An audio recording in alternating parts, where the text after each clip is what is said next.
दोस्तों अंग्रेजी पढ़ने में सबसे बड़ा जो प्रॉब्लम आता है वो ये कि हम लोग अक्सर कंफ्यूज हो जाते हैं अक्षरों को देख करके कि आखिर एक ही स्पेलिंग का या एक ही अक्षर का उच्चारण कभी कुछ और हो रहा है, कभी कुछ और हो रहा है ना। तो अक्सर हम कंफ्यूज रहते हैं और कंफ्यूजन जो है वो धीरे धीरे डर में बदलता है। उसके बाद हम लोग उस सब्जेक्ट से भागने लगते हैं, है ना। यही होता है ना। तो सॉल्यूशन क्या है, उपाय क्या है? उपाय ये है कि जो भी कंफ्यूजन है उसको खत्म कर लीजिए। ठीक है, उसको दूर कर लीजिए। तो ऑटोमेटिकली आप देखेंगे कि वो सब्जेक्ट, वो चीज आपको अच्छा लगने लगेगा, है ना। तो ये कंफ्यूजन कहाँ दूर होगा? संजीव किजानी क्लासेस पे लगातार बने रहिए, क्लास से जुड़े रहिए। सभी कंफ्यूजन को मैं एक एक करके, चुन चुन करके, होता है ना, चुन चुन के मारेंगे। वो वाला चीज जो है, चुन चुन करके सभी कंफ्यूजन को हम लोग दूर करने जा रहे हैं। आज की क्लास में ऐसे ही एक कंफ्यूजन को हम लोग दूर करेंगे। जानेंगे कि आखिर ये जो ज है ना, ये जो ज है, ज के लिए आप देखेंगे, जैसे कि मान लीजिए कोई शब्द आ रहा है ब्रिज, है ना। तो ब्रिज के लास्ट में ज आ रहा है, तो आप स्पेलिंग देखिए, BRIDGE आप लिखते हैं, राइट। BRIDGE लिखते हैं, ब्रिज। ज के उच्चारण के लिए आपने क्या लिखा? DGE। लेकिन वही दूसरी तरफ एक शब्द है फोर्ज, इसमें भी लास्ट में देखिए ज है, लेकिन यहाँ पे DGE नहीं लिखा आपने, यहाँ पे सिर्फ जो है हम लोग GE लिखते हैं, FORGE, फोर्ज।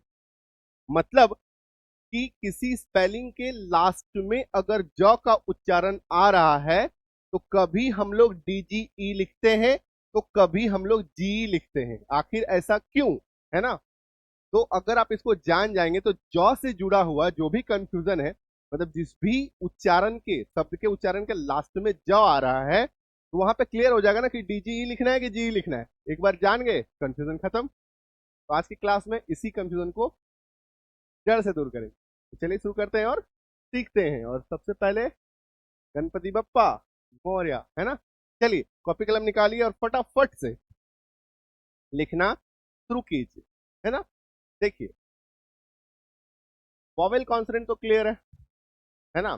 जिनको वॉवेल कॉन्सोनेंट नहीं क्लियर है, थोड़ा सा मैं एक लाइन में बता दूं कि ए, ई, आई, ओ, यू, ये 5 वॉवेल अक्षर है, ए से लेकर जेड तक। और ए से लेकर जेड तक में इनको छोड़ करके जो बच जा रहे हैं, जैसे कि बी, सी, डी, वो सभी क्या है? कॉन्सोनेंट अक्षर है। ठीक है, यहां तक कोई दिक्कत नहीं है ना। एक्चुअली इसका यूज होगा इसीलिए बता दिया, है ना। फिर से देखो रूल क्या है। जब किसी शब्द के लास्ट में, जब किसी शब्द के लास्ट में कॉन्सोनेंट साउंड के बाद जो आ जाए, कॉन्सोनेंट साउंड के, ध्यान से सुनिएगा, एक बार समझ में आ गया ना, लाइफ टाइम के लिए कंफ्यूजन खत्म हो जाए। फिर ध्यान से सुनिएगा। जब किसी शब्द के लास्ट में कॉन्सोनेंट साउंड, कॉन्सोनेंट का आवाज आएगा, साउंड आएगा, उसके बाद अगर आपको जो सुनाई दे उस शब्द से, है ना, तो वहां पर आपको जीई लिखना है। एग्जाम्पल देंगे, सब समझ में आएगा। थोड़ा सा धैर्य बनाए रखिएगा, एकदम क्रिस्टल क्लियर होने वाला है। जब किसी शब्द के लास्ट में कॉन्सोनेंट का साउंड आया, इसके बाद ज का साउंड है, आप कहेंगे सर ये साउंड साउंड आप क्या बोल रहे हैं, है ना। साउंड क्या है? देखो, जब भी हम लोग कुछ बोलते हैं ना, वो एक साउंड ही होता है। आप बोलिए क, चिल्लाइए जोर से, तो एक साउंड ही तो निकाल रहे हैं। ख, ग, ए, पी, है ना। जो भी आप बोलते हैं वो साउंड है ना। इसीलिए हम लोग साउंड बोलते हैं। ठीक है, तो अगर जो साउंड आ रहा है, ठीक है, कॉन्सोनेंट साउंड के बाद जो साउंड, मतलब मैं आपको यहाँ पे एक बार लिख दे रहा हूं, कॉन्सोनेंट, ठीक है, कॉन्सोनेंट प्लस ज साउंड, अगर ये सुनाई दे जाए, कॉन्सोनेंट प्लस ज साउंड आपको सुनाई दे, तो वहां पे आपको जीई लगाना है। ठीक है, अभी देखो जैसे फोर्ज, ठीक है, फोर्ज, जब आप फोर्ज बोल रहे हैं, ये देखो FOR जी, ये आर क्या है? कॉन्सोनेंट है। इसके बाद जो का साउंड आया तो जी लिखेंगे। ठीक है, आप कहेंगे सर ये समझेंगे कैसे? देखो, जब आप बोल रहे हैं फोर्ज, रज, लास्ट में क्या साउंड आ रहा है? फोर्ज, र और ज। र जो है वो कॉन्सोनेंट है, र यानी कि आर कॉन्सोनेंट है। हिंदी में जाओगे तो भी, अंग्रेजी में जाओगे तो भी, है ना। र हिंदी में और अंग्रेजी में आर। ठीक है, तो फोर्ज, तो जैसे ही कॉन्सोनेंट साउंड सुनाई दिया, उसके बाद ज का साउंड आया, तो जी लिखना है, दैट्स इट। ठीक है, आप इसको ऐसे भी समझ सकते हैं कि आप जैसे मान लो आपको लिख रहे हैं फोर्ज, है ना, तो आपको लग रहा है पता नहीं एफ ओ, जैसे मान लो देखो हम लोग लिख रहे हैं, है ना, फिर किसी ने कहा, हमें सर ने कहा कि सर लिखो फोर्ज, है ना, किसी ने कहा फोर्ज लिखो, तो एफ ओ आर, अब समझ में नहीं आ रहा है कि जीई लिखे कि डीजीई लिखे, है ना, दो मन में कंफ्यूजन आ रहा है।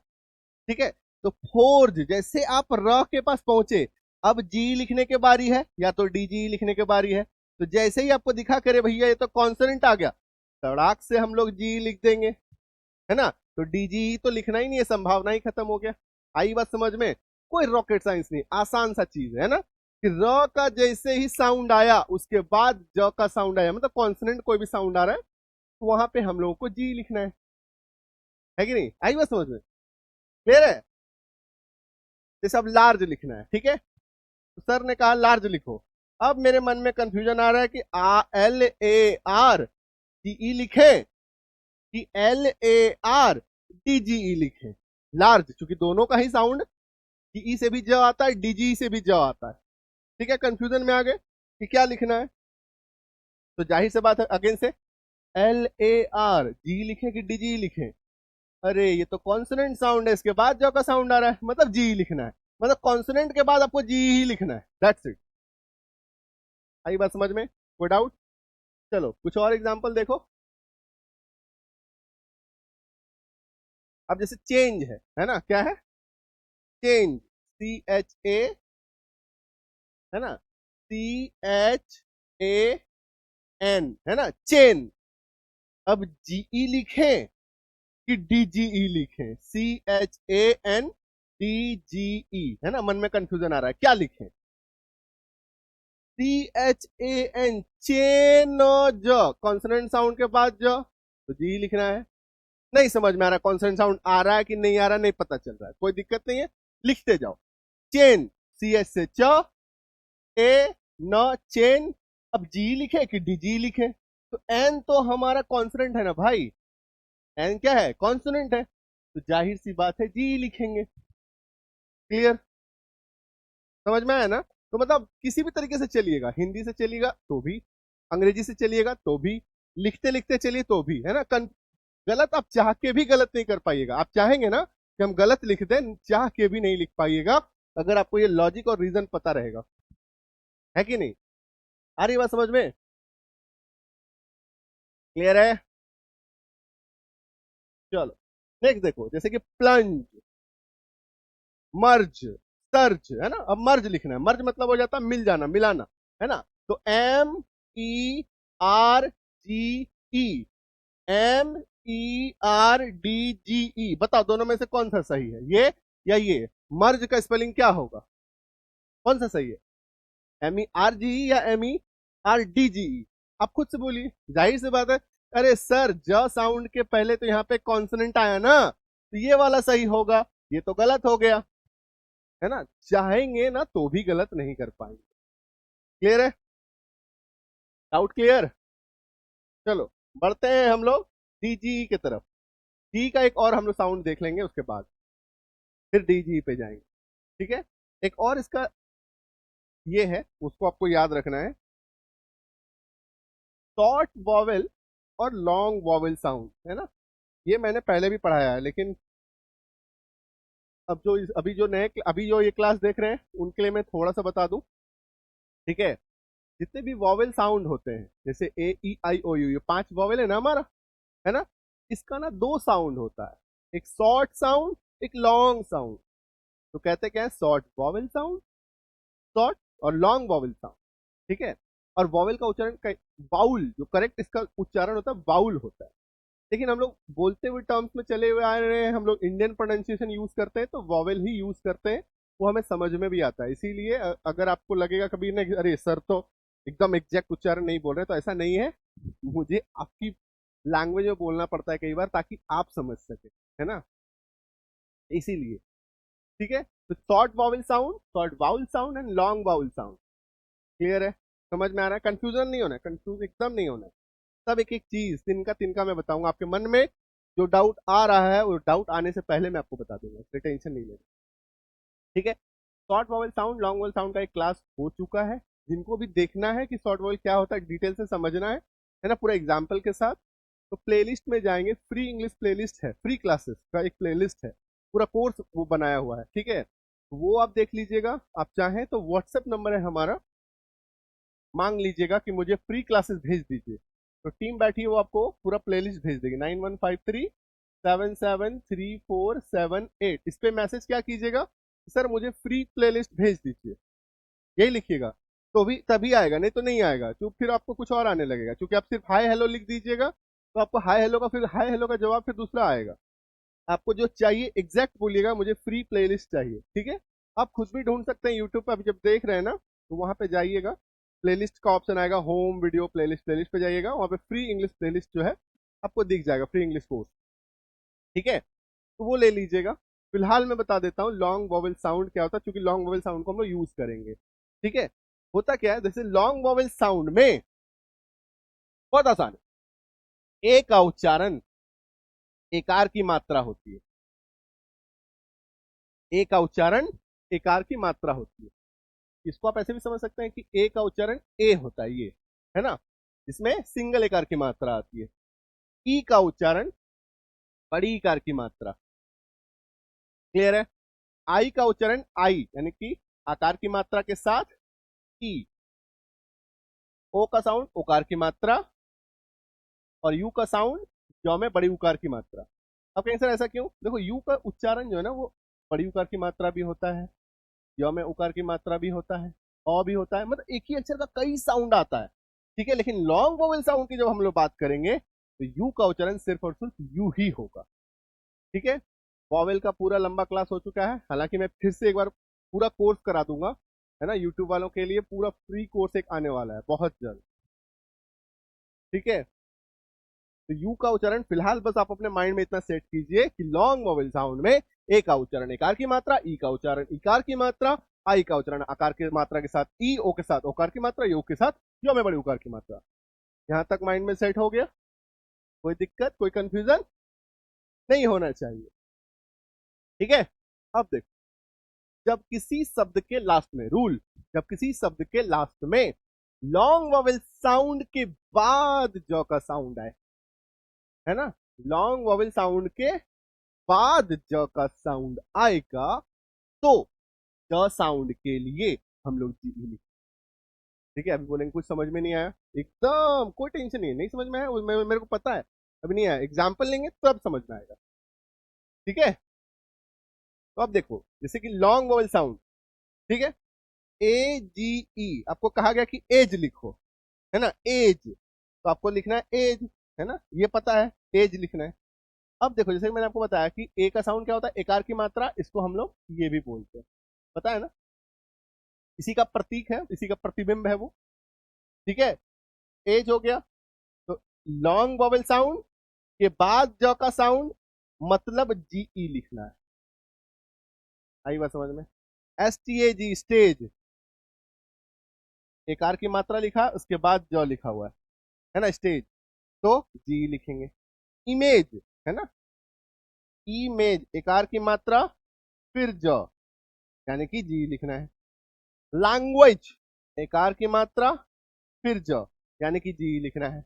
एडवांटेज एकार की मात्रा फिर ज, मतलब कि जी लिखना है। आई बात समझ में कि लॉन्ग वोवेल उच्चारण के बाद अगर ज का साउंड आए तो हमें वहां पे जी लिखना है। कहीं से लॉन्ग वोवेल साउंड, इसको हम कैसे ध्यान रखें, आपको इसको ध्यान में रखना होगा,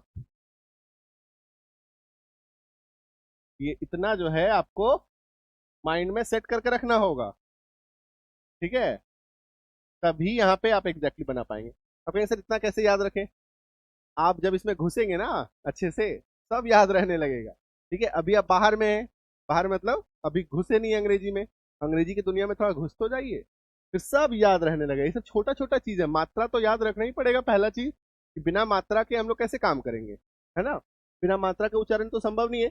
ये छोटा छोटा चीज है, ये सब माइंड में सेट हो जाता है, आपको इतना रटने की जरूरत नहीं पड़ेगा। अभी देखो, जैसे इसका मैं एक शॉर्टकट ट्रिक बता देता हूँ, चलो। जैसे कि इसको क्या बोलते हैं, ए, इसको क्या बोलते हैं, ई, है ना, इसको क्या बोलते हैं, यू, इसको क्या बोलते हैं, ओ, इसको क्या बोलते हैं, आई, है ना। लॉन्ग वोवेल साउंड सबसे आसान है, क्यों? क्योंकि अंग्रेजी हिंदी में जो बोलते हो, अंग्रेजी भी तो वही है, हिंदी में जो भी बोलते हैं, जैसे यू को यू बोलते हैं, यहाँ पे यू ही तो लिखा हुआ है। आई बात समझ में? तो लॉन्ग वोवेल साउंड आसान है, शॉर्ट वोवेल साउंड आपको याद रखना पड़ेगा। तो आई बात समझ में कि आपको रटने की जरूरत नहीं है कुछ भी, ठीक है। सब कुछ समझ समझ समझ का फेर है, ठीक है। तो जो लॉन्ग वोवेल साउंड का एक ट्रिक है, जो आप हिंदी में बोलते हो या अंग्रेजी में बोलते हो, चूंकि वो दोनों एकदम मिरर चलता है, मिरर। ये देखो, ए, इसको हिंदी में भी ए ही बोलते हैं ना, ए ही तो है। ई, ई, यू, यू, ओ, आई, आकार की मात्रा, और ई, आई। आई बात समझ में? तो लॉन्ग वोवेल साउंड के बाद अगर जॉ का साउंड आए तो वहां पे हमें जी ही लिखना है। क्लियर? चलो नोट डाउन करो। ऐसे नोट डाउन आपको करना नहीं पड़ेगा, मैं आपको लास्ट में एक ट्रिक बताऊंगा जिसमें आपको नोट डाउन ही नहीं करना है, ठीक है। कुछ भी लिखने की जरूरत नहीं है, आप चाहे तो लिख सकते हैं, लेकिन लास्ट में मैं आपको एक ट्रिक बताऊंगा जिसमें आपको पता चलेगा कि हमको या रटने की जरूरत नहीं है, लिखने की जरूरत नहीं है, पूरा का पूरा नोट्स आपको इसका मिल जाएगा, ठीक है। चलो नेक्स्ट रूल की तरफ हम लोग बढ़ रहे हैं, जहां पे हम लोग सीखेंगे कि डीजीई कब होगा। जी तो समझ में आ गया, पूरा क्लियर है डीजीई, ठीक है। अभी हम लोग बढ़ेंगे डीजीई, ध्यान से सुनिएगा। जब किसी शब्द के लास्ट में short sound, long vowel sound बताया, अब शॉर्ट वोवेल साउंड भी जान लो। जब किसी शब्द के लास्ट में शॉर्ट वोवेल साउंड के बाद जॉ का साउंड आए, तो जॉ साउंड के लिए अब डीजीई, ठीक है। अभी हम लोग डिस्कस किए तो शॉर्ट वोवेल, लॉन्ग वोवेल, आ जाओ। अब देखो इसमें होता क्या है, शॉर्ट वोवेल साउंड में ए का जो साउंड है वो डबल एकार की मात्रा, ई का साउंड सिंगल एकार की मात्रा, आई का साउंड छोटी इकार की मात्रा, ओ का साउंड में अर्धचंद बिंदु की मात्रा, यू का साउंड सिंपली ठीक है। आया बात समझ में? देखो शॉर्ट वोवेल साउंड को ही आपको याद रखना है। तो यू का साउंड क्या आ रहा है, ओ का साउंड अर्धचंद बिंदु की मात्रा के साथ। जैसे मान लो हम लोग लिखते हैं ना गॉड, GOD कैसे लिखते हैं, गॉड, अर्धचंद बिंदु की मात्रा के साथ, है ना। तो वो यहाँ पे ये लगा हुआ है, देखो, ठीक है। क्लियर है? इसके बाद अगर जो साउंड आए तो DGE लिखेंगे, ठीक है। अब देखो जैसे कि मान लो ब्रिज, क्या आ गया, ब्रिज बोला आपको, लिखा लिखा कहा गया कि ब्रिज लिखो। अब समझ में नहीं आ रहा क्या हुआ, तो ब्रिज, ब्रिज, ब्रिज में देखिए स्पेलिंग, प्र ई ज, ई के साउंड के बाद जो आ रहा है। अब ई का साउंड क्या है, ये देखो ई, है ना, इसको हम लोग ई लिखते हैं ना, प्रतिबिंब है इसका, इसको हम लोग क्या लिखते हैं, ए, है ना। ये डबल एकार की मात्रा के लिए ये लिखते हैं, है ना। और बाकी ये तो लिखा ही हुआ है, सबका प्रतिबिंब मैं आपको लिख दे रहा हूं। अब देखो ई आ गया, ई के बाद जो आया तो डीजी लिखेंगे, सिंपल, ठीक है। सिंपल नॉलेज, देखो नॉलेज में क्या आ रहा है, एकार की मात्रा के बाद जो, ठीक है। तो एकार की मात्रा आ रही है यहाँ पे, और नॉलेज में एकार का मात्रा तो आ ही रहा है, एकार की मात्रा ए से भी आता है, लेकिन यहाँ पे स्पेलिंग देखना है, ई आ रहा है, उसके बाद तो डीजी आएगा। जज, JUDGE, है ना। अब देखो यू, तो जज जब हम लोग लिखते हैं तो ज प्लस प्लस ज, तो जज के बीच में का साउंड आता है, जज के बीच में क्या आता है, का साउंड, ज, है ना। और उस साउंड के लिए क्या लिखा हुआ है, यू लिखा हुआ है, तो यहाँ पे डीजी लिखेंगे, सिंपल। नेक्स्ट देखो फ्रिज, फ्रिज में देखो, फ्रिज फ्र ई ज, है ना, आई आ गया, आई का जो उच्चारण है वो इकार की मात्रा है, फ्रिज, इकार के साउंड आ रही है, ये देखो। इसके बाद जगह साउंड आ रहा है तो डीजी, क्लियर हो रहा है। Lodge, LODG, lodge. अब देखो अर्धचंद बिंदु की मात्रा है, यहाँ पे ओ है, तो डीजी, आई बात समझ में? क्लियर है? तो यहाँ पे आपको शॉर्ट साउंड को थोड़ा सा ध्यान में रखना है, ठीक है। लॉन्ग वोवेल साउंड को तो याद रखना नहीं है, क्योंकि वो तो जो उसका मिरर इमेज चलता है, मिरर साउंड चलता है, क्लियर है। तो शॉर्ट वोवेल साउंड के बाद अगर ज का साउंड आए तो आपको DGE लिखना है, और लॉन्ग वोवेल साउंड के बाद जी लिखना है। साथ ही हम लोगों ने देखा वन से।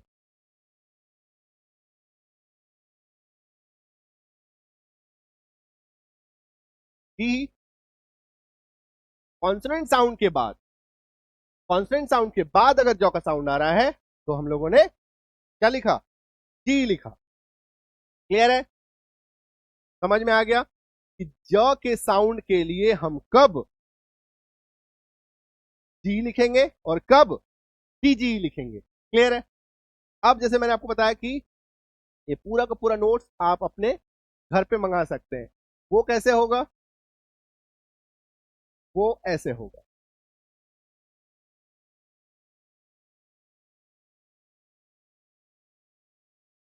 अंग्रेजी पढ़ने की रामबाण ट्रिक, ये पूरा नोट्स जो भी आप सीख रहे हैं इस क्लास में, पूरा का पूरा नोट्स जो है मैंने 308 पेज की इस किताब में सभी रूल्स को, नियम को, हर चीज ए से लेकर जेड तक, साउंड रूल ए से जेड तक, साइलेंट लेटर रूल, हर चीज को इस किताब में लिख दिया है। ठीक है? और ये पूरा नोट्स आप घर तक अपने मंगा सकते हैं। कहां पे ये मिलेगा ये किताब? अमेजॉन पे। कहां पे मिलेगा किताब? अमेजॉन पे। ठीक है? अमेजॉन पे आप सिर्फ और सिर्फ संजीव किजानी सर्च कीजिएगा। क्या सर्च कीजिएगा? संजीव किजानी, KIJANI। ठीक है? अमेजॉन पे सिर्फ और सिर्फ आपको संजीव किजानी सर्च करना है।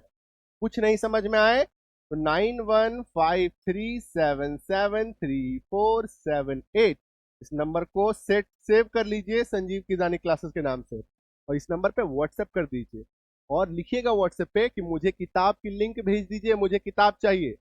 ठीक है? तो लिंक आ जाएगा। यूट्यूब में यहाँ पे आप जब देख रहे हैं तो डिस्क्रिप्शन बॉक्स में लिंक है ना? किताब की लिंक होगी अंग्रेजी पढ़ने की रामबाण ट्रिक लिख करके। ठीक है? इंस्टाग्राम पे आप देख रहे हैं तो इंस्टाग्राम के बायो में आपको लिंक मिल जाएगा, फेसबुक के बायो में लिंक मिल जाएगा। ठीक है? हर जगह इसका लिंक है, आपको मिल जाएगा।